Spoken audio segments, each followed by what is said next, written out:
Чамраа хоёулаа салъя.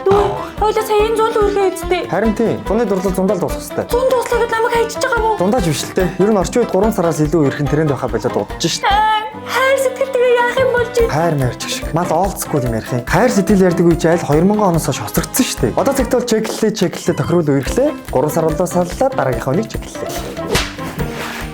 Яаж вэ? Би чамайг аавд хэлэндээ. Хэлэхгүй юу чи? Хайр сэтгэл хоцрогдсон гэдэг үгүй за. Чам шиг хөлдөө толгойтой эргүү юм ярьдаг бандал хоцрогдсон за. Дахиж юм тэнийг ярих юм бол дараа нь чинь. За. Би чамайг хайхаа боллоо. Намайг уучлаарай. Оо за тэгээ чамайг салыг гингүүд салаад нийлийг гингүүд хэлээд би амар тоглоом уу? Тэгээ яа гээд байгаа юм бэ? Чи сургуулаа төгсөө бай сургуульд оюутан болж орохоо сонгосон юм уу? Арай сонгоогүй байгаа. Харин би сонгоцсон за би техник технологийн сургуульд орно. Тэрний яадаг сургууль юу? Техник технологийн сургууль нь шатлсан сургуулийн тогтолцоотой бөгөөд иргэдэг политехник коллеж, технологийн коллежтэй. Нэг үгээр хэлбэл 9-р ангиад төгсөөд коллежд ажилласан бүрэн дунд боловсрол болон мэргэжлийн боловсрол зэрэг эзэмшин төгснө гэсэн. Тэгээ шатлсан сургуультаар эрэлтийн ерөнхий шалгалтын оноо ямар ч шаардлагагүйгээр Монгол улстай эрэлттэй болон тэргүүлэх мэргэжлийн чиглэлээр их сургуультай элсэн суралцаж бакалаврын зэрэгтэй инженер болох боломжтой гэсэн. Хамгийн гоё нь оюутнууд нь 2-3 дахь курстэй Япон улсад мэргэжлэр нэг жил хүртэл хугацаанд 40 сая төгрөгийн тэтгэлэгтэй дадлагдах боломжтой гэдгийг заалаач бастай. Зааж штэ. Би шилдэг мэргэжилтэн болоод супер баян болно. Тэгээ үлцэн амьдралын чинь турш чамайг дагаж намайг хайсан чи харамсалж амьдрын чамайг цовын үед бол хажууд чинь стейк идэж бүтэн үхэр идэж хажууд чинь бүтэн заа идэж амьдрах болно чи буруу хүнд хайсан тас сайхна.